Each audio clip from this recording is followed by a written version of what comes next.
Combien tu as eu approximativement de partenaires dans ta vie? Entre 5 et 7 000 minimum. Je sais que c'est fou, mais... Je sais que c'est fou, c'est le village de mes parents. Tu sais, Bonjour tout le monde et bienvenue sur Légende. Comme chaque semaine, chaque mercredi, vendredi et dimanche, on vous met 3 émissions par semaine. On fait la partie 2 avec Manuel Ferrara. Merci d'être là. On avait commencé, mais en fait, on avait trop de trucs à se raconter. On n'a pas pu du tout finir l'autre fois, donc on va continuer maintenant. Vous avez été nombreux à réagir. J'ai vu en commentaire des vidéos. Je rappelle qui tu es pour ceux qui découvrent et qui tombent sur notre podcast ou notre vidéo. Tu as commencé ta carrière dans le porno en 97. Depuis 2002, tu as une carrière aux États-Unis. Depuis 2003, tu es réalisateur-producteur de films. Tu es l'acteur le mieux payé de la planète, l'acteur X. Et en 2016, tu as créé ta chaîne Twitch. D'ailleurs, je mettrai le lien, si tu veux bien, cliquable, de ta chaîne. Si vous voulez suivre Manuel dans ce qu'il fait, il joue parfois au jeu, parfois il reçoit des actrices, parfois il parle de sujets, parfois tu fais aussi... tu reprends l'émission avec Jérôme Le Banner qu'on a reçu. Exactement. Tu fais plein de trucs très différents. Merci. Et je te remercie. Donc je mets tes réseaux sociaux si vous voulez suivre Manuel en force et tout pour aller voir un peu ce qu'il fait. Comme ça, vous pouvez cliquer dessous. On allait parler de l'industrie du porno avant de parler du fait ou pas fait, ce que tu as fait ou pas fait. Let's go. L'industrie du porno a changé entre la VHS, le DVD, maintenant Internet. Bien sûr. Est-ce que ça a changé ton métier? Est-ce que ça a changé tes revenus? Est-ce qu'on gagne moins d'argent, un peu comme dans la musique, tu vois? Ou est-ce que c'est la même chose? Comment tu as vécu, toi, le changement? C'est vrai qu'il y a eu un gros changement entre la période DVD et la période Internet. La période DVD, c'était vraiment, tu prenais le gros de tes revenus à un endroit. Donc tu le distribuais un petit peu partout, mais le DVD, c'était vraiment à côté. Tu faisais des ventes dans les hôtels, ou tu faisais des droits en Europe ou en Asie. Mais c'est vrai que le gros, c'était la vente de DVD. Internet arrive. Grosse claque. Ça s'effondre? Alors, ça s'effondre pas. Ce qui est intéressant, c'est que tout le monde n'y a pas cru à Internet au début, dans le porno. Alors que, grosse erreur. Évidemment, ouais. Grosse erreur. On ne pouvait pas savoir ce que ça allait devenir. Ouais, et puis surtout, au tout début, on n'avait pas la possibilité de regarder des vidéos, que ce soit rapide, que ce soit de la bonne qualité d'image, donc il y avait très peu de compagnies qui s'étaient mis dessus. Il y a eu, bien sûr, la technologie avance, tout avance très rapidement, ça change. Et c'est marrant parce qu'il y a vraiment eu cet effet de balance où le monde du DVD, les compagnies de DVD étaient au top et les compagnies Internet étaient en bas. Et limite, les compagnies de DVD regardaient de haut. Les Vivid, les Anabolic, les Evil Angel, tout ça, Wicked Picture, et regarder le monde d'Internet d'un œil... Il n'y avait pas YouPorn et tout. Médisant, non, pas encore. Et ce qui est marrant, c'est qu'après, la balance, le poids a complètement changé, et toutes ces grosses compagnies Internet ont racheté la majorité de toutes ces anciennes compagnies de DVD, ainsi que les droits des films. Parce que eux, maintenant, pouvaient exploiter tous les films, le catalogue que ces compagnies avaient fait pendant des années, parce que ces compagnies, comme elles n'y ont pas cru tout de suite, elles se sont pas adaptées, elles n'ont pas réussi à avoir un transfert. Ouais, à se mettre à jour. Voilà. Un peu comme les youtubeurs qui finalement, la télé regardait le monde de YouTube de haut. Moi, je l'entendais, je le voyais. Bien sûr. Et puis finalement, c'est devenu beaucoup plus puissant, Internet, aujourd'hui. Bien sûr. On avait eu l'exemple avec Squeezie chez Ardisson. Ah, exactement. C'était flagrant. Il ne se rendait pas compte de la puissance du tout d'Internet. Il l'a dit ici, il est venu dans ton fauteuil, il s'en est rendu compte des années en retard. Quoi. Et maintenant, il a une chaîne YouTube, tu vois. Maintenant, il fait Arditube et il est venu promouvoir sa chaîne YouTube ici. Tu vois, c'est fou. Après, il s'en est rendu compte sur le tard, il s'est excusé, etc. Il n'y avait pas de polémique, on s'en fout. Ouais, bien sûr, non, c'est pas du tout le... Il y a eu du temps pour dire à quel point les anciens de la télé ou les anciens du DVD ne se rendaient pas compte de ce que ça allait devenir. Et... bien sûr, il y a l'arrivée des sites tubes. Et c'est ça vraiment qui fait très mal. Je ne vais pas les citer. Est-ce que c'est tous les sites gratuits, tout ça? Tu gagnes de l'argent quand il y a une vidéo avec toi? Au tout début, non. Au tout début, c'était un peu comme YouTube, où n'importe qui pouvait uploader ce qu'il voulait, les scènes qu'il voulait. C'est-à-dire que moi, je pouvais sortir un film 1 heure plus tard, quelqu'un pouvait prendre mon DVD, copier la scène, l'uploader. Et tu gagnais rien. Et eux disaient, mais nous, on est juste une plateforme, c'est pas nous qui uploadons. Alors qu'on savait tous qu'à l'époque, dans leur bureau, ils avaient des mecs, c'était leur job de pirater les DVD et de balancer... Ah ouais ouais, carrément. Il y a eu une grosse guerre à l'époque, mais il y a eu une guerre comme le monde de la musique, comme le monde du cinéma à une époque. Et ils donnaient rien aux acteurs ? Non, à l'époque, non. Aux acteurs ou aux producteurs, tu vois. Et c'est que bien plus tard... Et d'ailleurs, moi, à cette période, je refusais de bosser pour les compagnies en tant qu'acteur qui étaient affiliés à ces gens-là. Et c'est qu'il y a quelques années, la plus grosse plateforme mondiale, ils ont eu quelques problèmes. Parce que, bien sûr, la modération était très mauvaise et tout le monde mettait n'importe quoi. Et ça voulait dire quoi ? Ça voulait dire que sur leur plateforme, ils avaient des vidéos de revenge porn. Donc le revenge porn, pour ceux qui ne savent pas ce que c'est un jour, toi et ta copine, tu fais une petite vidéo, c'est cool, vous c'est filmez pour vous. En train de faire l'amour. Ouais. Vous vous séparez, et toi, tu le prends mal, tu balances... tu m'as quitté, pas de problème. Bon. Ouais, tiens, voilà, maintenant, tout le monde va voir ce que t'es... Sans le consentement des deux. Sans le consentement. Gros problème. Et ça, je reste dans le correct. Il y a eu des trucs bien pires que ça sur ces plateformes. Ah oui, ok. Il n'y a pas de contrôle, quoi. Très peu.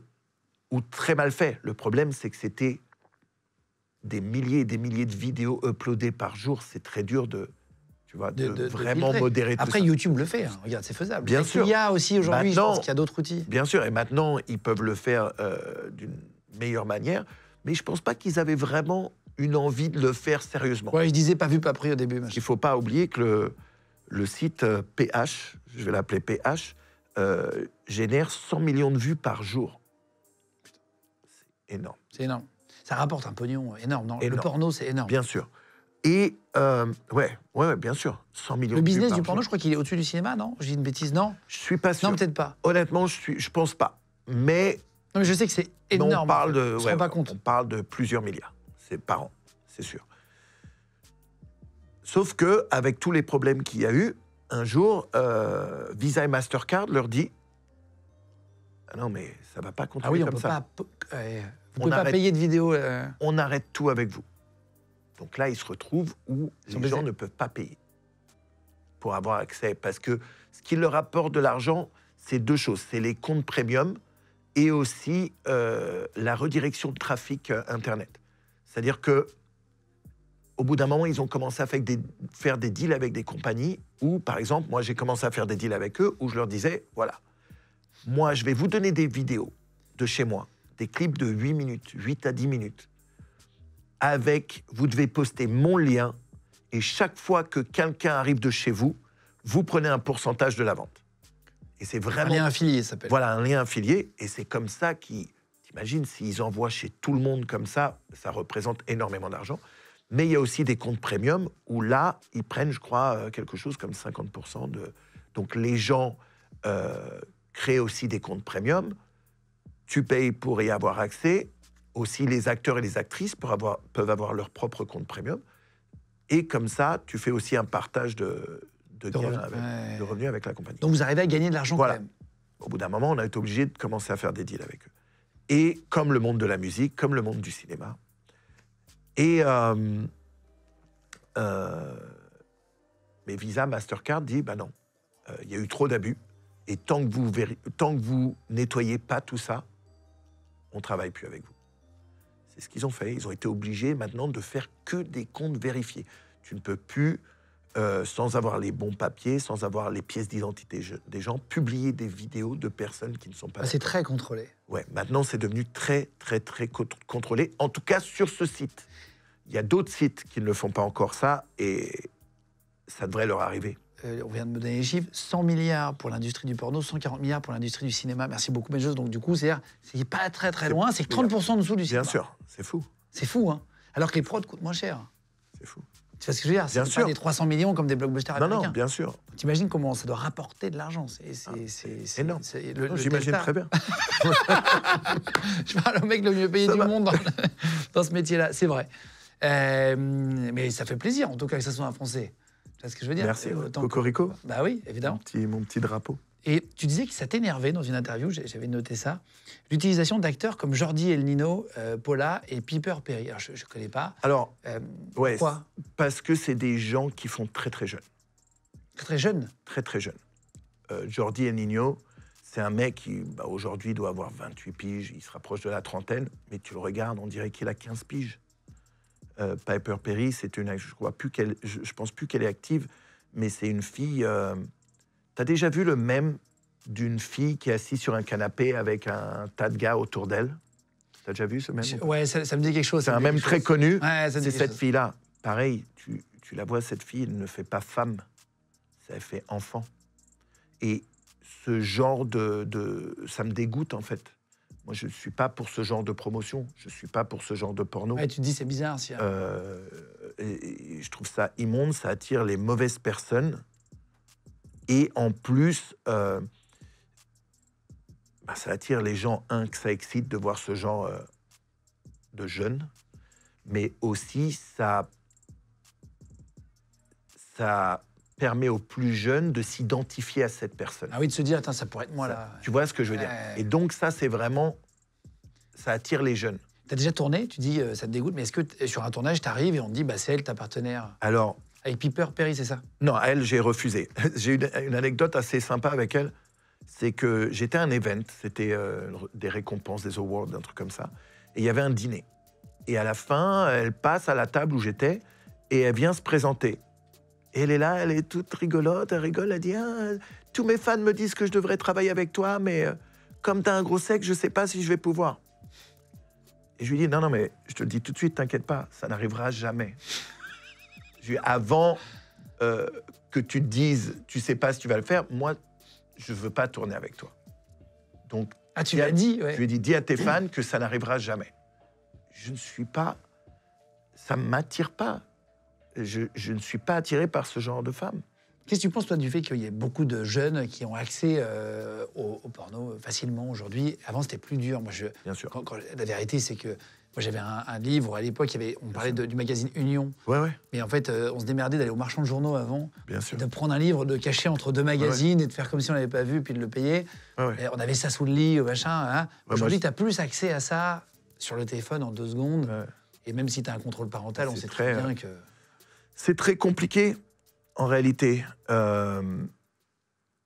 Surtout pour les plus jeunes. Tu vois ce que je veux dire? Si tu as un enfant qui tape Dora l'exploratrice, ça ne devrait pas l'emmener sur un site porno avec une fille habillée en Dora. Ça existe, ça? Bien sûr. Ouais. Bien sûr, les parodies... de dessins animés. De dessins animés, les parodies de films, les parodies... C'est du porno que je trouve absolument immonde. Je ne savais pas que ça existait, ça. Bien sûr. Une fausse Dora. Bien sûr, bien sûr. Le faux Bob l'éponge. Mais c'est pas vrai. Je te jure. Mais attends, il ressemble à quoi, Bob l'éponge? À Bob l'éponge. Avec une tub. Pardon. Mais c'est pas vrai. Ouais. Ah non. Attends, mais ils sont déguisés en mascotte. Ouais, carrément. Ils ont un déguisement. Mais ça excite personne. Si. C'est plus. Je pense que c'est vraiment plus de la curiosité malsaine ou juste pour le délire. Ah, regarde Bob l'éponge. Tu vois ce que je veux dire? Ça crée des clips, ça crée des mèmes, mais personne regarde ça en se disant tiens, bon. Mais le problème, c'est que ça peut donner accès aux plus jeunes en tapant Bob l'éponge. Et tu sais, ça fait un moment que j'en parle. Il y a une solution très simple. Arrêtez tout site gratuit. Maintenant, les mêmes gens qui te disent oui, il faut protéger les plus jeunes, tu leur dis bon, on arrête les sites gratuits. Et disent, non, je vais pas commencer à payer pour du porno. Alors lequel? Qu'est-ce que tu veux? En fait, c'est faire comme un Netflix, voilà. Tu veux dire, on fait un abonnement, du coup, tu as une carte, du coup, tu as... Bien sûr. Ou alors même l'histoire de la pièce d'identité, même si je pense que ça marchera jamais, mais... Oui, parce que tu prends celle de ton daron. Voilà, tu peux... Alors que si tu prends la carte de crédit de tes parents et que tu payes... Ils le verront. Ils le verront tout de suite et ça sera marqué ce que c'est, donc forcément, tu te fais griller. Après, il y a d'autres gens qui vont dire, oui, mais avec les VPN... Oui, mais les VPN, ça sera déjà des mecs de quoi, 15, 16 ans. Oui, ça limite, donc quand même. Au moins, ça éliminera tous les plus jeunes. Ouais, c'est vrai. Ton gamin de 5 ans qui est sur Internet, qui, lui, n'ira pas et il n'utilisera pas de VPN. au moins, tu élimines tous les très, très jeunes. Après, il y a du taf à faire, il y a de la prévention à faire. Expliquer, les parents ont un job à faire. Tu vois ce que je veux dire? Les parents ont aussi un job à faire, expliquer. Oui, Moi, l'éducation sexuelle. Bien sûr, même, l'éducation sexuelle, à expliquer l'école, aussi les parents. c'est dire quoi attention. la pornographie.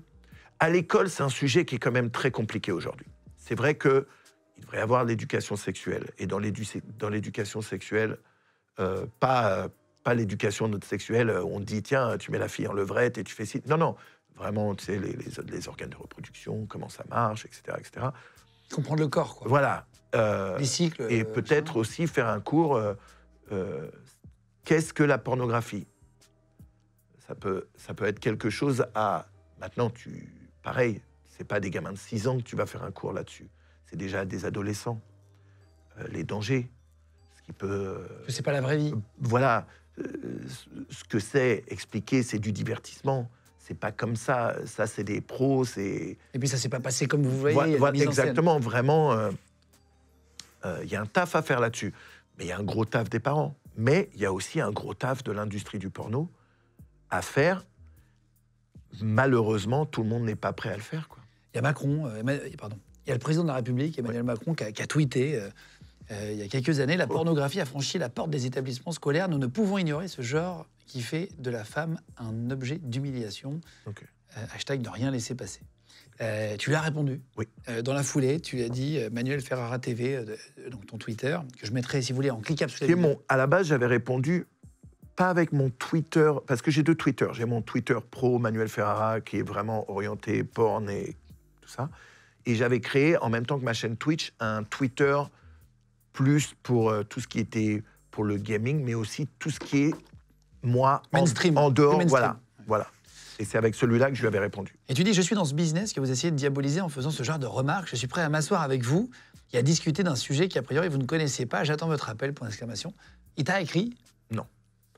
Mais, à ma grande surprise, ce tweet était parti un peu en tweet viral, en fait. Ah, ça a tourné, ouais. Ouais, ça a beaucoup tourné. Suite à ça, il y a eu pas mal d'émissions télé à ce moment-là.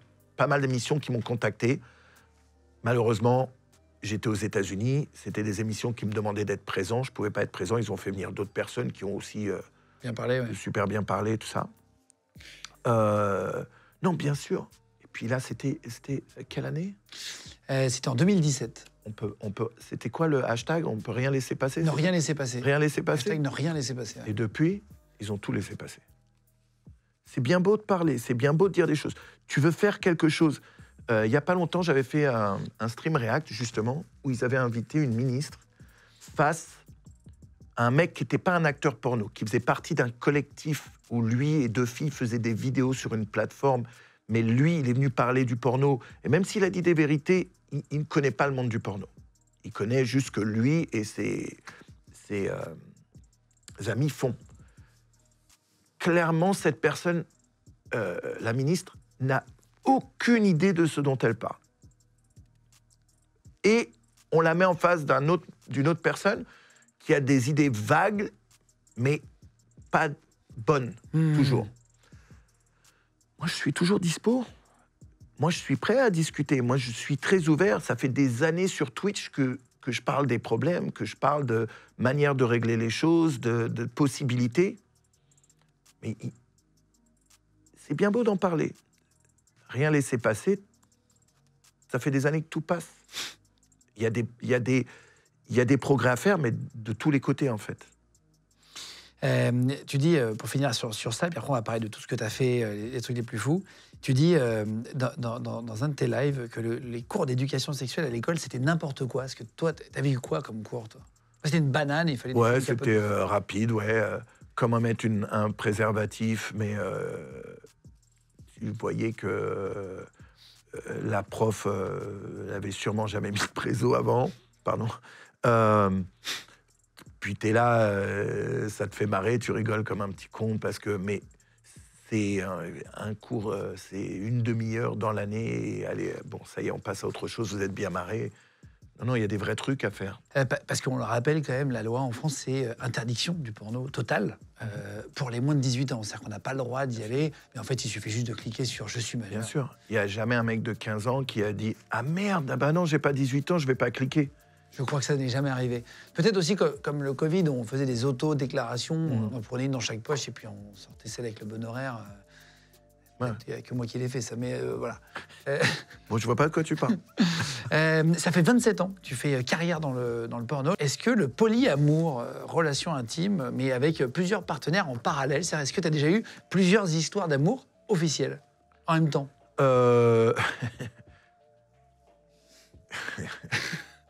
Bah, officiellement, non. Dans le sens où elle n'était pas forcément au courant. Elle au pluriel. Ouais, c'est ça, c'est ça. Mais en même temps, c'était pas non plus des relations amoureuses très très fortes. Sinon, lorsque je suis vraiment amoureux, je ne peux être que amoureux d'une personne. On va reparler depuis 27 ans, tu fais du porno, tu fais du X. Quelle est ta pire expérience que tu as vécue? Aujourd'hui, le pire qui puisse m'arriver, c'est ce qui m'est arrivé dans mes débuts. C'est-à-dire me retrouver sur des tournages avec des filles qui n'ont vraiment pas envie d'être là. Et puis ça se sent. Et comme je te disais dans l'épisode précédent,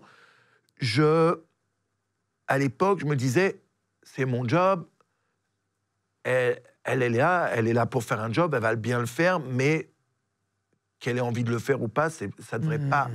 Maintenant, c'est plus possible pour moi. Peut-être parce que j'ai vieilli, peut-être parce que ma sexualité a changé. J'ai besoin de sentir que la fille, au moins, a envie d'être là, a envie de faire une bonne scène pour performer. Et du coup, ça m'arrive, et ça m'est arrivé encore il n'y a pas si longtemps de ça, où je sentais que la fille n'avait pas envie d'être là, et du coup, je vais la voir, et je lui dis, ça va, t'as pas l'air enchanté d'être là, et selon ce que la fille me dit, ou je dis, bon, bah, on va essayer, et on verra. Et des fois, c'est arrivé... Et super surprise, on fait la scène et ça se passe incroyablement bien. Et d'autres fois, je sens que c'est vraiment pas faisable. Et je dis à la fille, écoute, aujourd'hui, c'est pas le bon jour. Comme on dit aux États-Unis, no hard feelings. Il n'y a pas d'embrouille, je suis pas en colère. Mais c'est mieux qu'on ne fasse pas cette scène aujourd'hui. Parce que dans le passé, dans mes débuts de réalisateur-producteur, j'ai tellement de scènes que j'ai jamais sorties. Parce que le produit final était nul. Ah ouais? Justement par rapport à ce genre de situation, où, à l'époque, je faisais beaucoup le montage, je m'asseyais avec mon monteur, et à la fin du montage, je disais, je ne peux pas sortir cette scène. Ouais, c'est pas bon. Ça se voit trop. Moi, je veux que le mec qui achète mon film, il se dise, voilà, là, je sais pourquoi je paye. Et là, clairement, et du coup, j'avais, à l'époque, c'était les mini-DV, j'avais un carton rempli de mini-DV, maintenant j'ai un disque dur rempli de scènes que j'aurais jamais sorti, et que je sortirai jamais d'ailleurs. T'as déjà refusé de tourner avec une fille Bien pour sûr. une raison particulière? Pour plein de raisons. Ça m'est déjà arrivé par rapport à l'hygiène. Ah, c'est vrai? Ouais. Y a une fille, bien sûr, pas besoin de dire le nom, je l'avais rencontrée 2 fois à Vegas pendant le salon, une Française. Et chaque fois que je l'ai rencontrée, une odeur impossible. Impossible.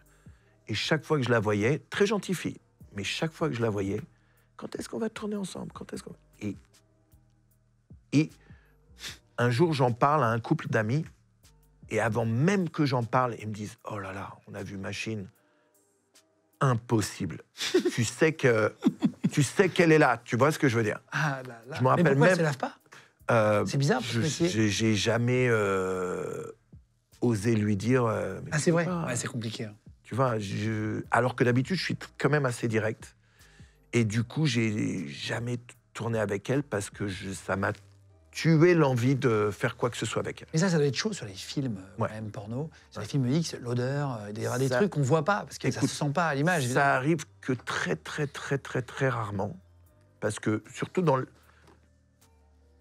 parce qu'il y a différents niveaux dans le porno. Moi, le niveau dans lequel j'évolue, c'est quand même un niveau très pro. Les filles savent ce qu'elles font. Elles ont des agents qui leur expliquent aussi quoi faire, comment faire quand elles débutent, tout ça. Maintenant, ça peut arriver. C'est le corps humain, des fois, tu maîtrises pas tout. Est-ce que tu as vraiment eu un scénario nul, où tu es arrivé sur un film et tu t'es dit, là, c'est vraiment nul? J'en ai eu quelques-uns. Scénario. Mais, et là, très étrange, John Staliano, le mec qui me fait venir Pour Fashionistas. pour Fashionistas, me dit, Manu, je prépare un film et je veux que tu aies le premier rôle dedans. Et c'est un film de vampire. Déjà, ça sent mauvais. Hein. Mais tu l'as fait? Je lui dis, ah bon, parle-moi-en un peu plus. Il me dit, en fait, toi, t'es un anthropologiste, tu pars, tu rencontres, tu tombes amoureux d'une meuf, mais tu te rends compte qu'elle est vampire, mais qu'elle appartient au roi des vampires en Hongrie, joué par Rocco. Et on va faire ci, on va faire ça. Et à un moment, il y a une scène dedans, et je me suis jamais autant senti mal dans une scène. C'est une scène d'exorcisme. Et là, et tu me vois dans le film, je suis là. Mais vraiment, tu vois que je suis pas bien. Et en plus, le truc qui était fou, c'est que la fille le jouait trop bien, quoi. Ah ouais. Mais même vraiment... Mais c'est pas du coup sexy du tout, non? Non. Et c'était une scène plus dans l'histoire que c'était pas une scène de cul. Mais je suis là et je suis gêné. Et je me rappelle une scène... T'es en vampire avec les dents et tout? Moi, non. Non. Moi, j'étais le mec qui... Je suis amoureux d'elle, donc j'essaie de trouver un moyen de la refaire devenir humain. Et j'accepte ce film pour une seule raison, c'est John Staliano. Je me sens redevable. Aussi, il me book avec des filles superbes. Les scènes de sexe dedans, incroyables. C'est le film, c'est l'histoire, c'est la manière dont il le tourne. Et je me rappellerai toujours. Et il y a une scène. J'arrive à Budapest. On avait fait une partie aux États-Unis, une partie à Budapest. J'arrive à Budapest. Et il me récupère à l'aéroport. Et le soir même, il m'emmène, il me dit « Ah, on tourne ce soir ». Je dis « Je suis mort ». J'ai fait Los Angeles, Buda. Je suis mort. Il me dit, il y a une petite scène de dialogue et après, tu as une scène avec deux meufs. Et la scène de dialogue, ça se passe... Rocco, il a une propriété qui sert pour les tournages. Et en fait, c'est une scène où je suis dans la voiture avec un exorciste. Et à un moment, c'est la nuit et on voit un vampire qui passe devant la voiture. On se dit, ah, c'est quoi? Et le vampire, c'est justement Rocco. Et en fait, à la base, Rocco devait juste passer. Et Rocco improvise. Et à un moment, il passe devant la voiture, il se retourne, et il se barre. Et il le fait bien, c'est Rocco, ça reste Rocco, mais je me dis, ah merde! C'est ce film qu'on est en train de faire, quoi. Tu vois, et Rocco, d'ailleurs, Rocco a été superbe dans ce film. Il a été superbe. Moi, je ne suis bon que dans un truc dans ce film, c'est les scènes. Les scènes de sexe. Ouais, le reste, je suis mal à l'aise du début à la fin.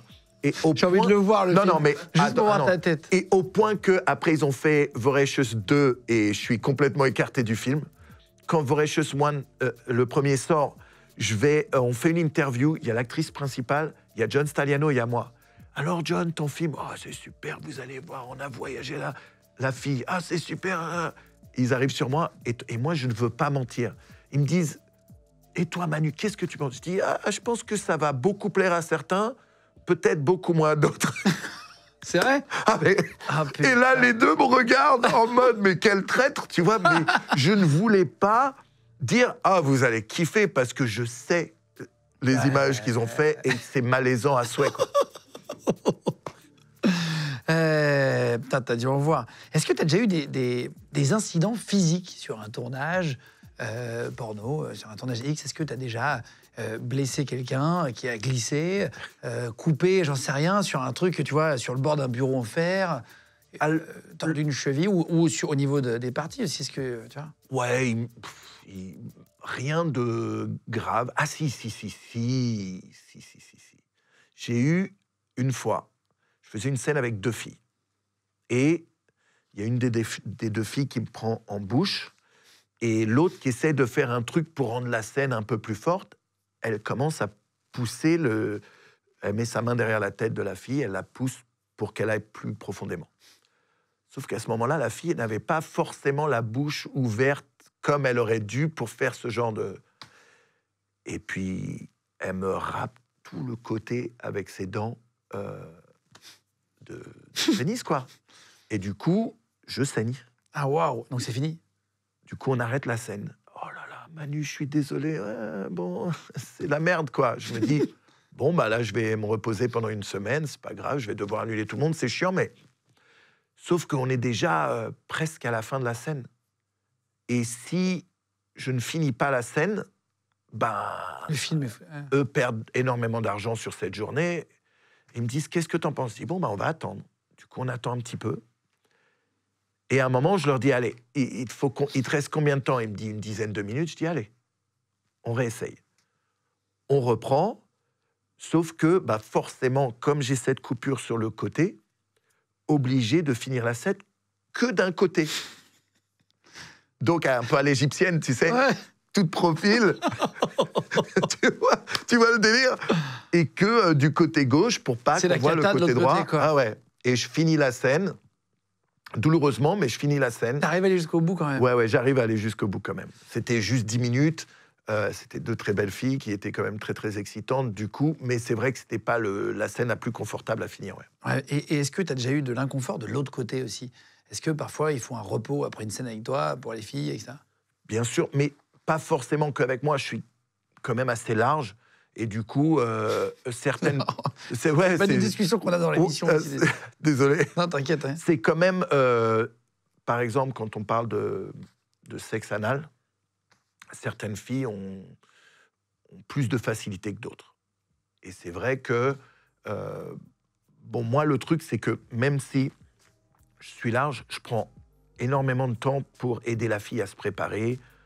Je fais pas la brute, je rentre pas d'un coup, donc j'y vais doucement. Je la laisse me guider, me dire un peu plus maintenant, arrête là, reste, tu vois. Et une fois que ça va, après on commence à faire quelque chose un peu plus actif. Mais pour celles qui ont des difficultés, de toute façon, que ce soit avec moi ou quelqu'un d'autre, elles vont devoir peut-être faire une pause, pas faire ça le jour d'après. Oui, alors qu'il y en a d'autres qui peuvent le faire tous les jours sans problème. Et alors, il y a une histoire qui est drôle aussi. C'est une journaliste d'un magazine X qui voulait tester un concept de passer une nuit avec toi. Et ça, c'est vrai? C'est quoi ce milieu? C'est improbable. Et te dit, je voudrais le voir. Alors... C'est vrai, ça? Ah, putain, quelle honte. Ah, j'en ai déjà parlé, mais sur ma chaîne Twitch. Mais là, c'est beaucoup plus de monde quand même. Mais quelle honte. Attention, vous n'êtes pas prêts. C'était une nouvelle à l'époque, le magazine Hot Vidéo. La grande époque du magazine Hot Vidéo. Ils avaient pris une nouvelle journaliste qui était aussi grande fan de porno et grande fan de moi. Je passe en France. Le patron, à l'époque, Franck Vardon, qui était quelqu'un que j'adorais, me contacte, me dit, voilà, elle voudrait faire un concept, passe la nuit avec un acteur ou une actrice, mais c'était pas en mode... c'était plus genre... On sort, on passe la nuit, on fait des trucs, mais ça voulait pas dire que ça... Oui. À la base. Sauf que la fille me donne rendez-vous chez elle. Et je dis OK. Puis on arrive, et j'arrive là-bas, et c'était une fille qui était assez jolie. Je me rappelle qu'elle avait des seins naturels énormes. Donc ça, c'est toujours un bon point pour moi. Et elle est assez cash, quoi. Et elle me dit... je m'excite. Et là, le truc incroyable, c'est que... Allez, peut-être 2 minutes, 3 minutes. Et là, Tu lâches tout. je lâche tout. Et là, dans ma tête, je me dis, ah merde. Et en plus, je me dis... Et en plus, il m'arrive un truc très étrange. C'est que d'un coup, physiquement, je ne la supporte plus. C'est très chelou. Très chelou. C'est que là, elle me dit, oh, je suis flatté, elle essaie de me prendre dans les bras, et là, je suis comme ça. Il est tard chez elle. À l'époque, j'avais pas le permis en plus. Et elle me dit, mais t'as qu'à rester chez moi. Et là, je suis entre la honte, parce qu'elle, elle s'est dit, putain, ce soir, je Je me fais Manuel Ferrara. Manuel Ferrara. Oh là là, la déception. Mais elle a dû se dire, ce soir, je passe le pire coup de ma vie. Elle doit dire à tout le monde, le pire coup de ma vie. Aujourd'hui, c'est assez intéressant. Et je me retrouve bloqué chez elle. Parce qu'il n'y avait pas de taco, il n'y avait pas de taxi. C'était à une heure où il n'y avait plus de transport en commun. Et je ne conduisais pas. Et je suis bloqué chez elle. Ouais. Et je passe la nuit... Tu refais pas l'amour avec elle? Ah non, mais je ne pouvais plus. Physiquement, c'était plus possible pour moi. Ah ouais? Pourtant, il te plaisait et tout? Ouais, mais après ça... animal, ça, quoi. Il n'y a pas d'alchimie. Incompréhensible. Ça ne m'était jamais arrivé avant, ça ne m'est jamais arrivé après. Et en gros, elle essaie... Tu sais, on est allongés, et elle me dit, mais tu sais, moi, ça me flatte. Et elle venait pour que j'apprenne dans mes bras, pour que je sois dans ses bras, elle. Et moi, plus elle venait, tu sais, je me suis retrouvé le lit. Moi, j'étais là, sur le lit. Sur la tranche. Et elle se rapprochait vraiment. Et je suis désolé si elle voit cette... mais ça n'avait rien à voir avec elle. Je ne sais pas, ce jour-là... Elle a parlé de toi, après, dans l'article? Alors, elle ne fait pas l'article. Mais le lendemain, j'avais un rendez-vous, justement, à Haute Vidéo, parce que c'est eux qui achetaient les droits de mes films pour la France à l'époque. Et j'arrive, et je vois son sourire, et je sais tout de suite qu'elle a tout balancé. Ah et je vois le graphiste qui passe. « Salut Manu !» Gros sourire. Je sais qu'elle m'a balancé. Je vois tous les mecs qui bossent sur la vidéo, et je sais que l'histoire a déjà fait tout le tour. Et je me dis, après, t'as rien à prouver. Bien sûr, non, mais c'est marrant, ouais, c'est tellement drôle de se dire... T'étais pas en forme ce jour-là. C'est tellement drôle de se dire... Elle a dû se faire des films sur la soirée qu'elle avait passée, et c'était immonde. Et en même temps, je trouve ça bien, même rassurant, de savoir que ça arrive, tu vois, pour tous ceux qui nous regardent et tout. Bien sûr. Voilà. On est humain, tu sais, c'est pas une machine parfaite, le corps humain, des fois. Et c'est inexplicable. C'est quoi la scène la plus hard que t'aies faite? On a fait plein, des milliers. C'est quoi la scène la plus... Qu'est-ce que tu entends par hard? La plus difficile à faire ou la plus la plus fatigante physiquement? Physiquement, c'était les 15 filles, forcément. Physiquement, c'était un marathon plaisant au début et un cauchemar à la fin. Un marathon, quoi. Ouais, c'est vraiment... à la fin, quand t'en peux plus et qu'il dit, bon, maintenant, on va faire venir les 15 filles dans la pièce, t'en peux déjà plus. C'est naze. J'avais fait 12 aussi pour Rocco. Mais pour Rocco, ça avait été différent. C'était plus rapide, c'était plus fun. Et c'était avec 12 filles tchèques. Sauf que Rocco, il essayait un nouveau micro sur sa caméra. Et que le soir, il ramène la caméra au resto pour qu'on regarde un peu les images qu'il a fait. Et là, il se rend compte qu'il n'avait pas allumé son micro. Du coup, il a fait revenir toutes les filles le lendemain. Et on a refait la scène le lendemain. Oh là là. Ouais. Combien tu as eu approximativement de partenaires dans ta vie? Est-ce que tu as une idée, même très large? Aucune idée. Je dirais vraiment entre 5 et 7 000 minimum. Je sais que c'est fou, mais... je sais que c'est fou, c'est le village de mes parents. Tu sais, le nombre... Ouais, justement... C'est le quart de Narbonne, quoi, les gars. C'est improbable. Ouais, c'est... T'es celui qui a eu le plus? Non, il y a... J'imagine que Rocco, il en a eu énormément aussi. Il y avait la rumeur du joueur de basket Will Chamberlain, tu sais? Non, je ne connais pas. Tu jetteras un œil. Will Chamberlain, je crois qu'il disait qu'il avait eu des rapports avec plus de 10 000 femmes dans sa vie. Attends, mais 5 à 7 000, tu te rappelles de... Aucune. Non, pas aucune, j'exagère. Non, mais oui. Mais non, mais j'en suis au point que des fois, par exemple, sur Twitch... Tu croises des gens ou pas qui te disaient « Salut, tu te rappelles ?» Non. Ça t'est arrivé? Ça m'est arrivé... Au resto, nice to meet you. Ouais, mais on se connaît, on a tourné ensemble. Oui, mais oui. Mais je dis nice to meet you today. Mais tu vois, je fais le mec genre my English is not very good. Tu vois, mais non, ça m'est arrivé plein de fois. Et ça m'arrive aussi que des fans viennent me voir et les mecs te disent te rappelles quand t'as fait avec Machine sur un canapé rouge, elle avait des sous-vêtements bleus, il y avait une peinture verte. T'as des mecs qui, eux, ils ont scanné toute la scène parce que c'est sûrement la seule scène qu'ils ont regardée pendant 10 piges et ils connaissent tout, quoi. On va y revenir sur les fans juste après. Est-ce que tu as déjà vu un comportement bizarre chez une actrice, une fille un peu chelou? Alors, je sais qu'il y a beaucoup de rumeurs sur le monde du porno et la drogue. la réalité, c'est que je ne vais pas mentir en disant que ça n'existe pas dans le monde du porno. Ça existe partout. Ouais. Ça existe partout. C'est ça la réalité. C'est qu'il n'y en a pas plus dans le monde du porno que dans d'autres business. Mais c'est vrai que ça arrive. Et il y a eu un fait qui était très étrange pour moi. Ça m'a fait de la peine parce que c'était une fille que je connaissais très bien et que j'aimais beaucoup, qui était européenne et qui était allée bosser aux États-Unis, mais qui avait très mal vécu cette période aux États-Unis. Et à un moment, on était en tournage et avant de faire les scènes, on fait des photos de la fille seule.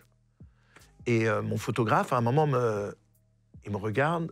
Moi, j'étais dans une autre pièce et il me fait genre, viens. Je dis, OK, je vais voir. Et puis là, je vois la fille qui était en train de caresser un chat.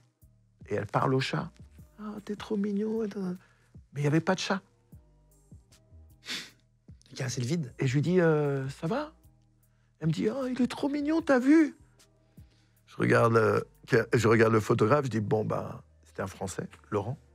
Je lui dis, mais elle parlait pas français. Là, tu tombes pas, là. Je dis, bon, ben, arrêtez là. Elle n'a pas de discernement. Ouais. Et du coup, je suis allé la voir, je lui ai dit, écoute, t'as pas l'air à 100% aujourd'hui.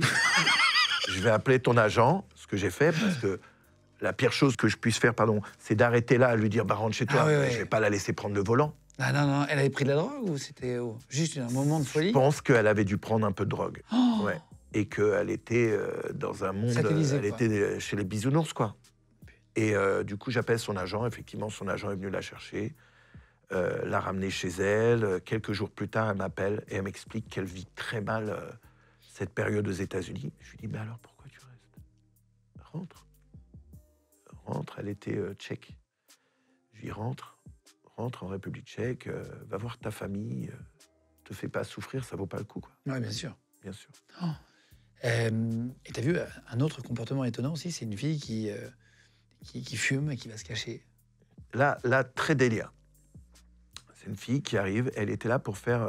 Très quoi, t'as dit? Très délire. Très délire. Bonne ambiance, sympa, drôle. Elle est là pour faire une scène de double pénétration. Et juste avant la scène, elle dit au réalisateur, bah, avant de faire la scène, je vais aller fumer une cigarette. Et le réalisateur lui dit, bah écoute, moi je trouve ça super sexy quand une femme fume.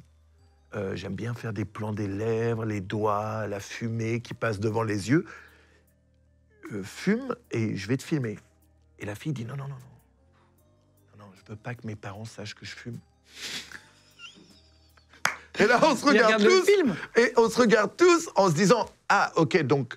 Le porno, ça passe? La double pénétration, aujourd'hui, ça les dérangera pas, mais si tu fumes la cigarette, là, c'est un problème. Elle dit, non, mais c'est des coachs sportifs, ses parents, et du coup, ils acceptent le fait qu'elle fasse du porno, mais par contre, la cigarette, ils n'accepteraient absolument pas. Incroyable. Incroyable. Alors, on va parler d'autres choses, mais dernière, est-ce que tu as vu quelque chose de très bizarre en pratique qui t'a étonné, où tu te dis, wow, là, c'est trop, c'est pas pour moi, tu vois? Alors, je l'ai pas vu parce que je suis pas resté. Mais c'était dans mes débuts.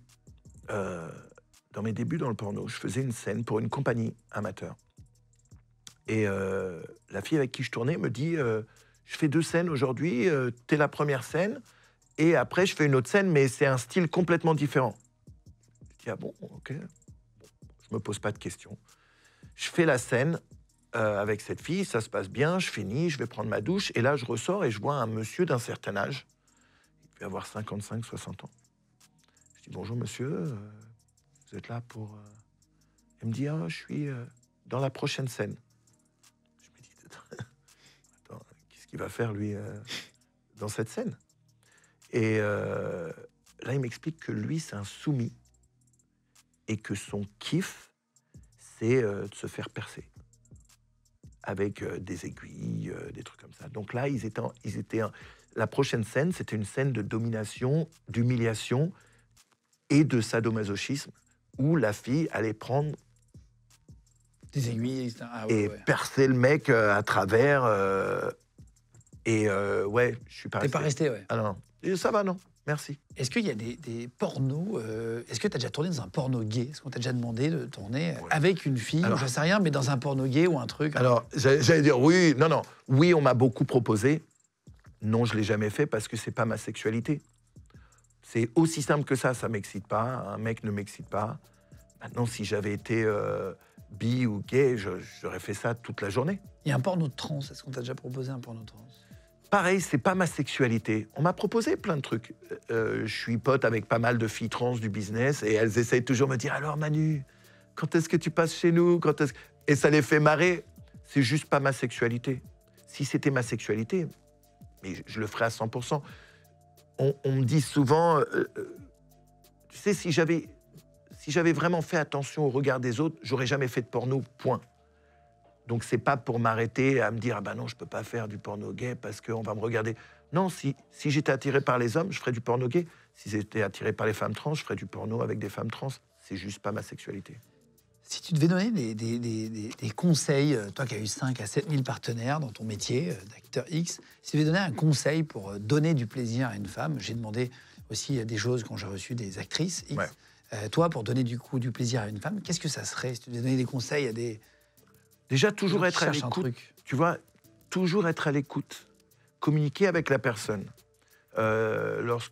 Surtout si vous êtes en couple, c'est important pour vous de vous dire ce que vous aimez. C'est important pour l'homme comme pour la femme de dire tiens, fais-le comme ça. C'est comme ça que ça me plaît. Faut pas hésiter. Vous voulez vraiment... Faut pas le prendre mal. Bien sûr, sinon vous allez passer à côté de votre sexualité avec votre partenaire toute votre vie en pensant que vous faites bien et en simulant.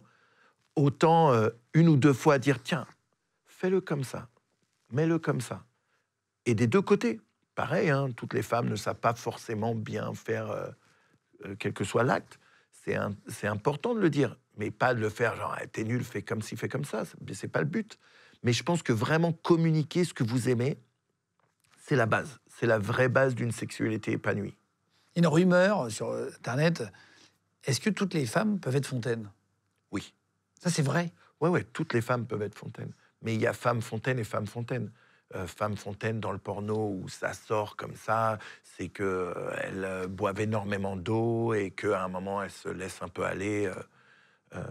La majorité des mecs, on a déjà eu des rapports avec une fille et au milieu du rapport, la fille a dit « Ah, attends, il faut que j'aille aux toilettes ». Très souvent, c'est parce qu'elles sentent que ça peut sortir, du coup, elles ne veulent pas être gênées en le faisant, du coup, elles vont aux toilettes. Mais toutes les filles pourraient, tu crois? Mais ouais, mais il y a des manières, il y a des techniques avec les doigts, par exemple, très simples, et ça, tu peux le faire à chacune. Il y a des positions aussi qui peuvent aider énormément. Toi, tu as déjà réussi à le faire sur chacune, si tu veux? Ouais. C'est quoi la technique avec les doigts? C'est marrant, il y a une technique, les gens de mon chat sur Twitch, parce que je l'ai déjà expliqué, ils appellent ça la technique de Spider-Man. C'est très chelou. Ah oui, j'ai compris. C'est les doigts comme ça, la fille devant toi, ou debout, ou à genoux, les jambes un peu écartées. Spider-Man, et oui. En fait, tu le fais comme ça. Tu fais pas comme Spider-Man comme ça. Tu fais ce geste-là. Donc, c'est plus un mouvement d'avant-bras qu'un mouvement de doigts. Certaines femmes vont adorer et vont avoir des orgasmes incroyables. D'autres femmes, ça va les gêner et ça peut être parfois un peu douloureux. Ah ouais, donc, encore une fois, faut parler. Si vous le faites, soyez à l'écoute. Regardez la réaction. Et mesdames, si ça vous arrive, ne soyez pas gênées. Si la personne vous fait ça, c'est parce que c'est ce qu'elle essaye de faire. Est-ce que tu as encore des fantasmes non assouvis? Toi qui as fait 5 7 000 partenaires, qui a eu 5 à 7 000 partenaires, est-ce que tu as encore des envies que tu n'as pas faites? J'ai énormément de fantasmes. Mais ce n'est pas des situations, ce n'est pas des endroits, c'est des femmes. Il y a énormément de femmes qui restent mes fantasmes. Beaucoup d'entre elles sont des anciennes actrices à l'époque où j'étais pas acteur, des actrices avec qui j'ai jamais bossé. À l'époque, il y avait Julia Chanel, gros fantasme. Océane, gros fantasme. Dalila, Dragixa, d'une beauté exceptionnelle. Tu mets les photos à l'image au fur et à mesure. Ouais. De rien, les gars. Non, mais on le fera un peu. Non, mais comme ça, ils iront vérifier. Ah bah oui. La recherche de J'ai balancé les noms là. Mais du coup, tu vas avoir des pics de recherche sur ces noms-là quand la vidéo va sortir. Mais c'est plus, tu vois, c'est plus des femmes que des situations. Est-ce que tu as déjà vu un dopage, toi, les piqûres et tout, pour tenir sur les tournages ou... Alors, j'ai jamais vu une personne devant moi le faire, mais je sais qu'aujourd'hui, c'est devenu quelque chose de très fréquent. Et surtout en Europe. Ça commence maintenant à venir beaucoup plus aux États-Unis, mais c'est vrai que c'est en Europe que ça a commencé.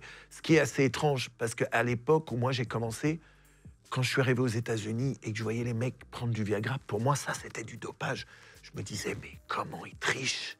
Pourquoi? T'aimes pas les femmes? Pourquoi t'as besoin de ça? Tu vois, Ouais. Et on avait cette fierté, les acteurs européens, de le faire de manière naturelle et sans rien.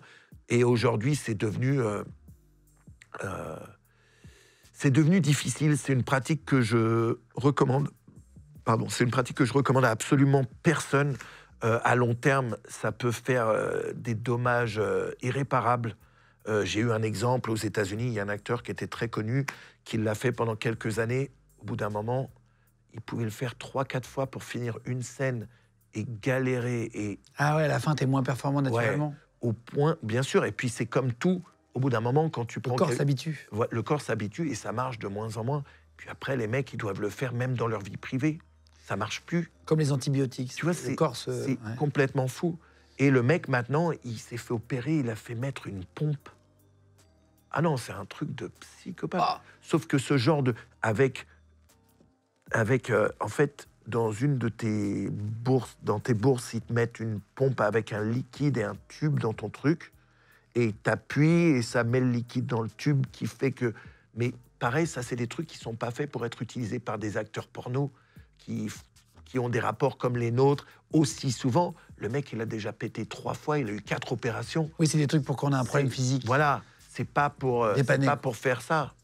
Donc, si vous pouvez pas le faire, ne le faites pas. Ne vous lancez pas dans le X si vous allez utiliser ces merdes, quoi. Tu es multi-récompensé au cours de ta carrière. Tu as reçu 25 récompenses, dont 6 fois performeur de l'année. Ouais. Et la récompense d'honneur en 2013. Il y a des trophées aussi, l'équivalent des Césars ou des Oscars, en fait, finalement, ouais. Dans le X. Tu disais tout à l'heure, tu étais l'acteur le mieux payé de la planète. Comment est-ce qu'on en arrive? C'est des exigences, tu es très performant. Comment, pour ceux qui connaissent rien au porno, tu vois, comment est-ce qu'on devient l'acteur le mieux payé dans son domaine? Peu importe le domaine, mais... J'ai vraiment basé ma carrière sur la demande. Et ma priorité, c'était toujours de plaire aux femmes. Toujours de les entendre dire « mon préféré, c'est Manu ». Parce que, c'est super pour mon ego, mais aussi, je savais que c'est ma meilleure carte de visite. Et ça se voit sur les scènes. Et les awards, c'est basé sur les scènes, les films que tu fais dans l'année. Et je pense que vraiment, on m'a autant récompensé basé là-dessus. Sur Manu, quand Manu fait des scènes avec des filles. Parce qu'au final, on tourne tous plus ou moins avec les mêmes filles. Mais j'explique souvent qu'on est un peu, tu sais, la cire à chaussures. Selon le mec, la fille va briller d'une manière différente. Et dans la majorité des cas, j'arrive à faire briller les filles avec moi plus qu'elles brillent avec les autres. Et c'est ça qui a fait que ma carrière a explosé comme ça et que j'ai été récompensé autant de fois. Aujourd'hui, tu pourrais t'arrêter de bosser si tu voulais. Tu bosses pour le plaisir. Ouais. C'est un mélange. J'aurais pu m'arrêter il y a 10 ans. Financièrement, je suis très bien. J'ai très bien gagné ma vie. J'ai fait les placements qu'il fallait. J'ai investi énormément de mon argent. Mais j'ai un but. Ma femme et moi, on a un but dans la vie. C'est quoi?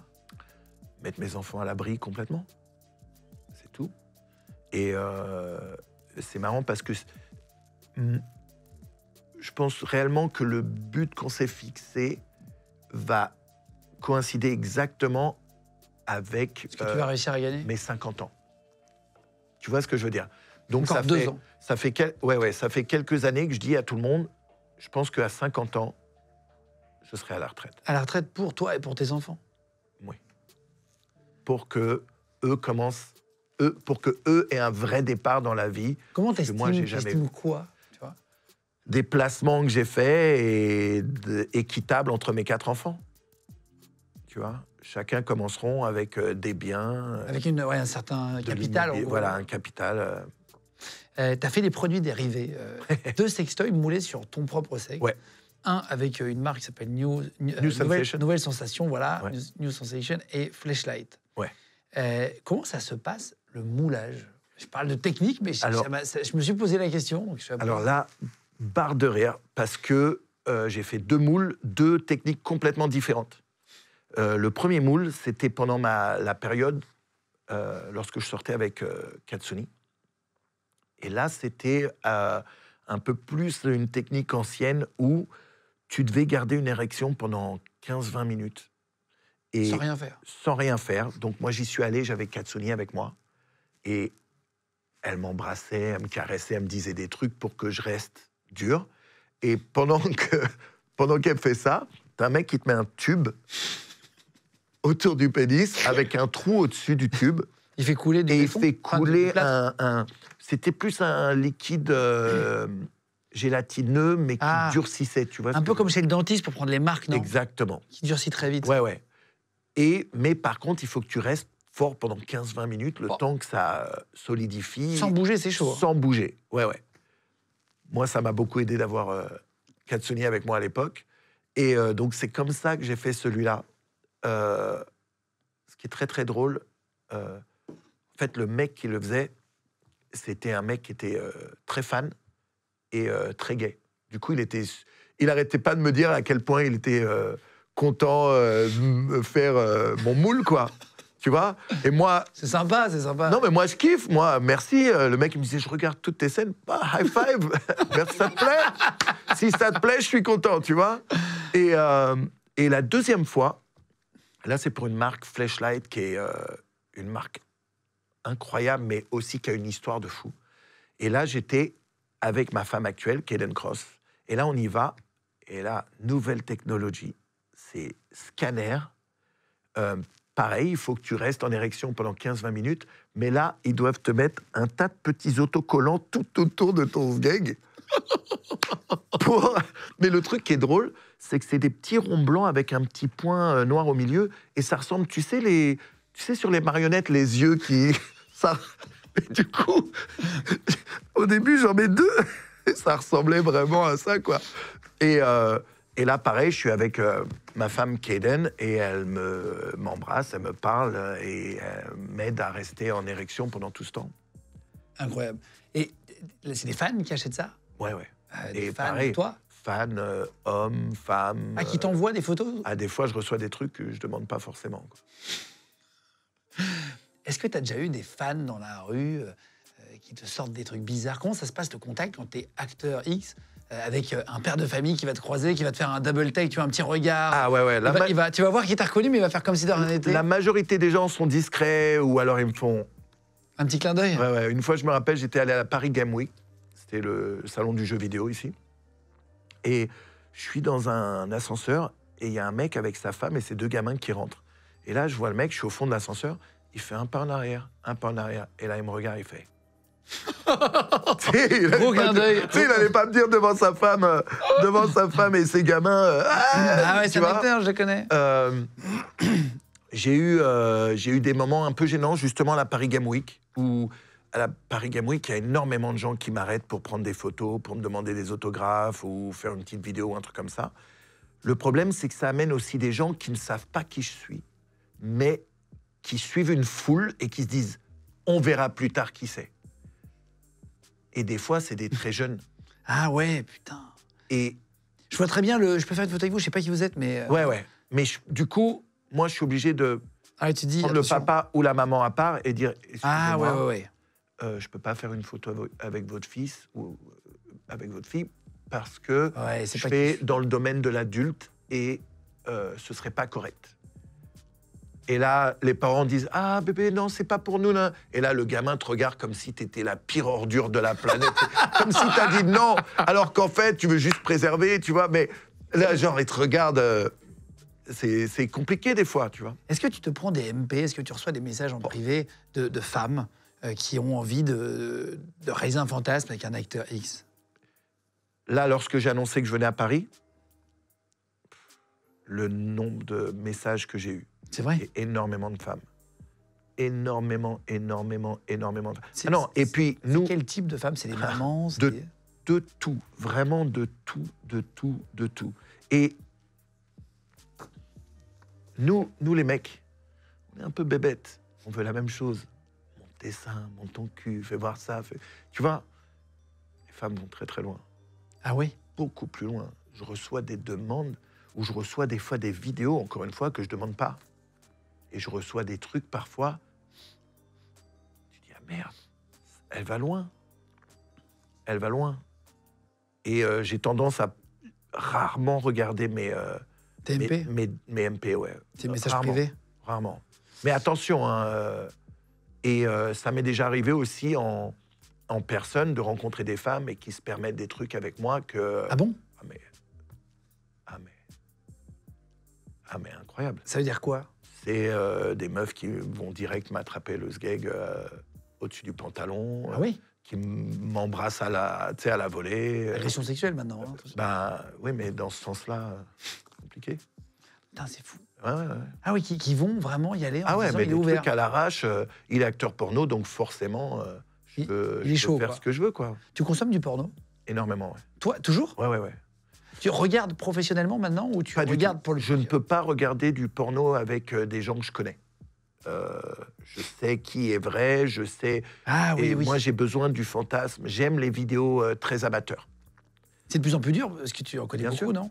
Ben, en fait, chez les amateurs, non, j'arrive à trouver encore pas mal de trucs, ou même des vieilles vidéos de personnes que je connaissais pas, même à l'époque, mais qui sont toujours aussi excitantes. Mais ouais, je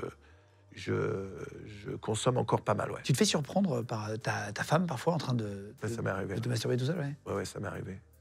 Encore il n'y a pas très longtemps. Ouais, 2h du mat. Bébé, qu'est-ce que tu fous? T'es encore en stream? Ah ouais. Et ma femme, elle est cool et elle me connaît. Alors des fois, ça me dit, mais pourquoi tu fais ça? T'aurais dû venir me réveiller. Je dis, bébé, je vais pas te réveiller à 2h du mat. Et pareil, des fois, t'as pas la force de faire tout ça. Des fois, t'as besoin juste de la petite relâche, quoi. Ouais, voilà. Tu vois, sans Pour avoir bien à faire dormir. un mag. On dort mieux. Exactement, On dort mieux. exactement. J'ai regardé sur un site internet et il disait que les nuits où tu le faisais juste avant pour un homme, enfin, j'ai vu juste ça sur les hommes, mais qu'on dormait beaucoup mieux, qu'on était plus Bien relâché, qu'on avait un sommeil plus profond. Ouais, Voilà. j'en suis Et persuadé. c'est un vrai truc bien fait, parce qu'il y en avait qui disaient que ça pouvait donner des cauchemars ou des trucs pas bons et tout, Ouais. pas du tout. Ils disent que c'est plutôt, au contraire, ça permet d'avoir un meilleur sommeil réparateur. Voilà, C'est donc pour t'as ça une que je bonne le fais, excuse. hein, c'est la seule Tu raison. dors peu, tu le fais avant. Mais zéro vanne. Hein. Si tu dors peu, Hein? une nuit courte, il faut mieux le faire avant. Ouais. Et ben, sur les 4-5 heures de sommeil que tu as, tu vas mieux dormir. Intéressant quand même. Pour terminer, parce qu'on a beaucoup discuté, je voudrais juste aborder le sujet de la VR. J'ai vu qu'il y avait des pornos en VR, en réalité virtuelle, avec des casques. Quel est ton avis là-dessus? Le problème du porno en VR, c'est que les gens ne l'exploitent pas comme ça devrait être exploité. Tu fais de la VR, mais ils continuent à faire du porno comme si c'était juste de la POV. Alors tu regardes à droite, tu vas voir un mur avec un tableau, à gauche il y a une jolie plante, mais en réalité tu as regardé même une chose. fois, 2 fois. Alors oui, tu as l'impression d'être dans le truc, mais c'est pas... moi, au tout début de la VR, j'ai produit et réalisé quelques scènes pour une compagnie de VR. Moi, je faisais pas à 360, mais je faisais au moins à 220. Du coup, tu avais quelque chose qui se passait là. Ah, mais pas derrière, quoi, en gros. Pas derrière. Parce que c'est chiant. Un peu plus que 180, c'est-à-dire... Voilà. Je crois que c'est comme les yeux, non? Pour que 220. ce soit... Ouais, On est un peu plus de 180. T'as vu périphéral, comme ça, tu voyais pas de noir, d'écran noir derrière, mais tu voyais assez pour que... Et du coup, c'est toujours une expérience différente parce que tu regarderas jamais au même moment, au même endroit. On va parler de Twitch pour terminer. J'ai juste une dernière question que j'ai oublié de te demander tout à l'heure avec les fans. Est-ce que tu es déjà tombé sur un fan un peu lourd quand tu es en famille? Parce que j'imagine, il y a des fois, tu es avec ta fille, avec tes enfants, tes garçons, ta femme. Tu pas envie qu'on te parle de ça. Est-ce que tu es déjà tombé sur des mecs qui respectent pas trop ça? Ça m'est jamais arrivé avec ma famille, avec mes enfants. Ça m'est arrivé avec mes nièces. Lorsque Ah, c'est des enfants, ouais. Et je les emmenais, c'était Noël, je les emmenais au centre commercial pour faire des courses. Et t'as un mec, et je me suis embrouillé tout de suite avec, gros relou, ouais, porno, tu vois, et là, embrouille tout de suite. Aussi au Mexique, aussi une fois au Mexique. On te reconnaît partout sur Terre? Partout. C'est vrai? Ouais, partout. Putain, c'est fou. Ouais. Au Mexique, une fois, un Français, j'ai ma fille, bébé, endormie dans mes bras, T'as un mec qui vient me demander une photo. Je lui dis, désolé mec, ma fille, elle, bah, tu peux pas la donner à ta femme. Bon, alors là, je suis parti à 200 à l'heure. Ah, je l'ai fumé, le mec. Là, j'ai commencé à l'embrouiller tout de suite et il est vite parti, mais les mecs, c'est des fous. Ouais, tu peux pas la poser alors que tu sais très bien que c'est déjà... Bah, donne à ta femme, il me dit. C'est- C'est vraiment un... Tu vois. En 2016, tu as lancé ta chaîne Twitch. Ouais. T'aimes les jeux vidéo à la base? Ouais. Tu vas faire quoi dessus? Qu'est-ce que tu fais là? Si on veut te suivre, je vais mettre le lien cliquable sous la vidéo, je le rappelle. Dès qu'elle est dans la description, il y aura les réseaux de Manuel Ferrara, mais en dessous aussi le lien Twitch. Qu'est-ce que tu fais dessus? À la base, je suis un gros gamer. Et un jour, je plaisante avec un pote aux États-Unis et je lui dis, bah, j'aime jouer aux jeux vidéo, mais c'est vrai que des fois, j'abuse et ma femme me prend un peu la tête avec ça, quoi. Et lui me dit, mais tu connais pas Twitch? Je dis, bah non, c'est quoi? Il m'explique le principe de Twitch, tu peux jouer aux jeux vidéo et les gens te regardent pendant que tu joues. Je dis, mais pourquoi les gens te regardent au lieu de jouer eux-mêmes? Il me dit, bah, pourquoi tu vas regarder des mecs jouer au foot au lieu de jouer toi-même? Du coup, ça a pris un sens comme ça. C'est vrai, c'est pas con. Et je lui dis, regarde des mecs qui jouent mieux que toi, quoi. Ouais, ou des jeux, ou des mecs fun. Voilà, tu vois ce que je veux dire. Et il y avait eu une période aux États-Unis où tout le monde avait dû arrêter pendant 2 ou 3 semaines de bosser. Et je me suis dit, bah écoute, pourquoi pas? Et j'ai commencé sur Twitch. Alors c'est vrai que Twitch au début, il me regardait d'un œil un peu étrange. Et après, lorsqu'ils se sont rendus compte que j'étais pas là du tout pour faire la promo du porno, c'est pas mon but. Parce que Twitch, ils sont très puritains. Ouais. Enfin, ils l'étaient à l'époque, beaucoup plus que maintenant. Il y a des mots qui passent pas du tout. Ouais, bien sûr. Et normaux, c'est normal d'ailleurs. Certains mots devraient pas. On est d'accord. Mais je crois que ça bloque instantanément ta chaîne. Si Ouais, tu peux. Très contrôlé, c'est bien. Et j'ai commencé. Et en revanche, la communauté Twitch m'a tout de suite bien accueilli. Les streamers sur Twitch m'ont tout de suite bien accueilli, m'ont proposé des interviews, m'ont proposé de jouer avec eux. Du coup, c'est très bien passé, c'est devenu une passion. Et maintenant, grâce à Twitch, quand ma femme vient me voir en me disant « Bon bébé, tu joues un peu trop. » « Bébé, je suis sur Twitch, là. Je travaille. » Elle a bien capté maintenant que c'est pas un travail. C'est plus le délire aussi, le plaisir. C'est un hobby pour moi, c'est vraiment un kiff. J'ai une communauté proche de moi, avec qui je partage énormément. Ça me permet de... Parce que au début, je faisais que des jeux vidéo ou des streams où je discutais. Après, j'ai commencé à faire venir des actrices, mais aussi d'autres streamers, des rappeurs, des acteurs traditionnels. J'ai commencé à faire des interviews, j'ai commencé à faire aussi des streams de sport. Parce qu'à l'époque, je jouais beaucoup au basket. J'amenais ma petite caméra, je streamais mes matchs de basket. Ou je fais du tennis, je streamais mes matchs de tennis. Ou maintenant, j'ai commencé avec une chaîne YouTube qui s'appelle La Sueur. On fait une émission MMA qui s'appelle le Ground and Pound. Est-ce que t'aimes le MMA? Moi, je suis un grand passionné de MMA. Ouais. C'est une passion... C'est vrai? T'aurais aimé en faire un peu? Non, moi, je suis judoka à la base, mais j'ai toujours eu un problème avec me prendre des pains dans la gueule. Pour terminer, 2 questions. Une journée classique aujourd'hui, tu as des enfants, tu as une chaîne Twitch, tu produis, tu fais du X. Comment ça se découpe ta journée? Alors, je suis un homme à habitude. J'aime mes habitudes et je les change très rarement. Je me lève, je réveille mes enfants. C'est moi qui suis en charge d'amener les enfants à l'école. Les 4? Les 4, ouais. Je fais le petit-déj. Tu les as chez toi maintenant? Les 3 garçons, je les ai une semaine sur 2. Mais... comme on est en bon terme aussi avec mon ex-femme, des fois, ils ont envie de rester plus. T'habites à côté, toi? Ouais. Enfin, maintenant, elle habite plus à côté, mais pas très loin non plus. Mais du coup, des fois, ils veulent rester un peu plus longtemps. Ça les arrange par rapport... Parce que je suis plus près de leur école, donc dormir chez moi, ça veut dire qu'ils dorment un petit peu plus. Et je prépare le petit-déj. Mes jumeaux, eux, ont le déjeuner à l'école, mais ma fille et mon fils le plus vieux, je leur fais leur déjeuner. Donc, je prépare, je kiffe. Un truc que je détestais faire quand j'étais plus jeune. Je kiffe me dire, oh, ils vont kiffer ça. Ah, t'as vu, c'est fou. Hein. Non, mais c'est un truc de fou. Et tous les parents qui viennent ici disent ça. Hein. Même les courses. C'est qu'en fait, t'es content de donner à tes enfants. Hein. Je détestais faire les courses. Tu comprends tes parents après. Mais c'est fou. Je vois des gaufres belges. Mes fils, ils adorent les gaufres belges. Il y a un magasin, ils font des super... Des fois, ils les ont pas. Quand je les vois, je fais « Oh, ils vont être trop contents !» Ça me fait vraiment plaisir. Les waffles. Ouais, je suis super en kiff. Je les emmène à l'école, je les dépose. En général, je vais faire un tennis le matin avec des potes ou je vais à la salle de gym faire un peu de muscu. Ensuite, si je bosse ce jour-là, je vais bosser. Maintenant, une journée de travail, pour moi, c'est peut-être 2 heures dans la journée. Je rentre. Si je bosse pas, je rentre, je me mets sur Twitch. Vers midi aux États-Unis, il est 21h ici. Heure parfaite. Ah, t'as 9 heures de décalage. Ouais. Ensuite, je vais récupérer mes enfants. Si ma fille elle a le piano, je la dépose au piano. Si mes fils ils ont la lutte, je les emmène à la lutte.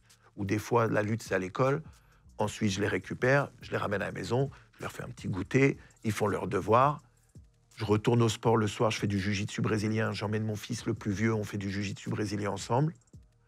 Je rentre le soir, on dîne, on passe du temps, ma femme, mes enfants, tout ça. Et ils vont se coucher. Une fois que ma femme, mes enfants se couchent, je retourne dans mon bureau, je me mets sur Twitch, c'est le matin ici, et je fais mes streams Twitch. 2 petites questions rapides. Est-ce qu'il y a des trucs que tu refuses de faire aujourd'hui dans le porno? Tu sais que ta sexualité a évolué avec l'âge. Bien sûr. Tu le vois, ça? Vraiment, tu as des envies que tu n'aimais plus, machin, sans rentrer dans lesquelles, mais ça change, Il y a évolue? énormément de choses que je ne fais plus, que j'ai fait à une époque parce que ça me dérangeait moins. C'est tout ce qui est gros écart d'âge physique. Tu vois ce que je veux dire? On revient à ce qu'on disait dans l'épisode précédent, mais la femme-enfant, ça ne m'intéresse pas. Et à une époque, j'étais en contrat avec une compagnie. Et j'ai toujours besoin, lorsque je ne connais pas une fille, je dis toujours à la production, j'ai besoin de voir des photos. Donc, il m'envoie des photos. Et là, il m'a envoyé des photos d'elle avec des tenues super, maquillage un peu, tu sais, ça faisait femme. Sauf que ce jour-là, j'arrive sur le tournage et l'acteur est toujours le dernier arrivé. Toute l'équipe est là en premier, la fille passe au maquillage, les photos. Et là, j'arrive, ils sont en train de faire les photos. J'ouvre la porte de la villa, c'était une grande villa, des grandes vitres. Et là, je vois la fille avec une petite couette, un petit haut, une petite... Je dis rien. Je ferme la porte, je rentre dans ma voiture, je pars. Ah oui? Une demi-heure plus tard, il m'appelle. « Manu, t'es où? On a vu ta voiture arriver et là, t'es plus là. » Je dis « Allez vous faire foutre. C'est fini pour moi, je bosse plus avec vous. Ça m'intéresse pas. » Il y a déjà assez de choses comme ça qui se font, tu sais. Parce qu'elle faisait trop... Elle faisait beaucoup trop jeune. Et il l'avait habillée en mode un peu Britney Spears. Elle faisait... Voilà, exactement. Dans un clip, je sais plus comment, Baby One More Time. Ouais. Elle faisait jeune et il l'avait habillée pour qu'elle fasse même plus jeune. Ah ouais. Ça me dégoûte.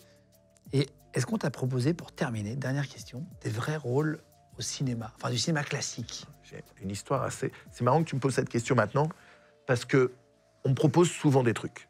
Le problème, c'est que c'est toujours la même chose. C'est toujours le mec qui baise une meuf en arrière-plan, c'est toujours le gros beauf acteur porno. Et il y a longtemps, j'ai fait une scène dans un film qui... je ne me rappelle plus du nom du film. Mais c'était un film très bien fait, le réalisateur super cool, super porno-friendly. Et c'est vrai que c'était ça le rôle. Mon rôle, c'est... il y avait un peu de dialogue, et puis à un moment, j'ai un rapport avec une meuf, parce qu'elle s'essaye au porno, ou je sais plus, ce qui amène le truc. Et le film sort, super bien reçu, ça se passe super bien, et ça fait un moment que je suis un petit peu la carrière de ce réalisateur, parce qu'il avait été cool, mais c'est vrai que ce rôle, je l'ai fait pour lui, mais j'ai jamais eu envie de refaire ce rôle. Ça me saoule, c'est toujours la même chose, on me propose toujours la même chose. Bon, il faut aussi dire que je ne suis pas vraiment acteur. C'est aussi ça le truc, tu vois ce que je veux dire. T'es habitué au cam, en tout cas. Ouais, je suis habitué aux caméras, mais ça ne fait pas de toi un acteur. Et là, le truc qui est assez drôle, c'est que le réalisateur s'appelle Sean Baker et qui vient de gagner la Palme d'Or à Cannes cette année. Et du coup, c'est cool pour moi de dire, bah, tu vois, j'ai été dans un film du réalisateur qui a eu la Palme d'Or à Cannes. Ça, c'est cool. C'est stylé. Ouais. Merci beaucoup d'être venu. Avec grand plaisir. On a fait 2 épisodes. On n'a pas fait un épisode, on a fait 2 épisodes avec Manuel Ferrara. Ça fait super plaisir. C'est moi qui réclamais en plus. Tu sais, j'ai pas l'habitude de demander. C'est vrai. C'est vrai. Non, attends, c'est pas que tu as réclamé. Tu m'as envoyé un mail, je t'ai rappelé tout de suite. Ouais, mais bon. Je suis là, je viens de parler. Mais non, mais ça arrive souvent. Hein. Super. Parfois, on reçoit des mails de comédiens qui me disent « Tiens, je suis en promo là, j'adore, est-ce que je pourrais » et avec plaisir, au contraire. Super. Non, Merci. c'était chouette de te rencontrer. Avec plaisir. Merci pour la limpidité des réponses. Et tu as été très clair. Et de toute façon, toi, tu es très bon. Ça se voit que tu es sur Twitch maintenant et que tu es habitué au chat et tout ça. J'espère que vous avez aimé chez vous. Profite bien de Paris. Merci beaucoup. Merci à vous tous. Je vous mets, comme je vous l'ai dit tout à l'heure, tous les réseaux de Manuel, si vous voulez le suivre. Manuel Ferrara en dessous, dans la description en cliquable. Ça vous chauffe de le suivre, que ce soit sur Twitch ou sur les réseaux sociaux pour suivre son actu, suivre ce qu'il va mettre, etc., tous les posts. Merci de nous suivre de plus en plus nombreux sur Légende. C'est vraiment incroyable. Je disais à la fin de chaque épisode, mais vraiment, ça nous marque de voir à quel point vous arrivez en masse en ce moment. Donc, merci beaucoup. Continuez de partager en story les vidéos. Ça nous aide vraiment beaucoup quand vous en parlez autour de vous aussi. Merci de commenter la vidéo, de la liker. Ça nous aide aussi beaucoup sur le référencement, de la petite cloche aussi pour avoir les notifications. Et sur les podcasts audio, on est premier des podcasts en ce moment sur Spotify, sur Deezer, sur Google Podcast, Apple Podcast. On est numéro 1 partout au jour du tournage. Donc, merci mille fois d'écouter aussi les émissions. Ça t'arrive de les écouter? Bien sûr, au sport, ouais. Ah, c'est vrai. Okay. Ouais, au sport, je les écoute. Je fais mon petit sport, j'écoute. Et Jean Reno, je l'avais écouté.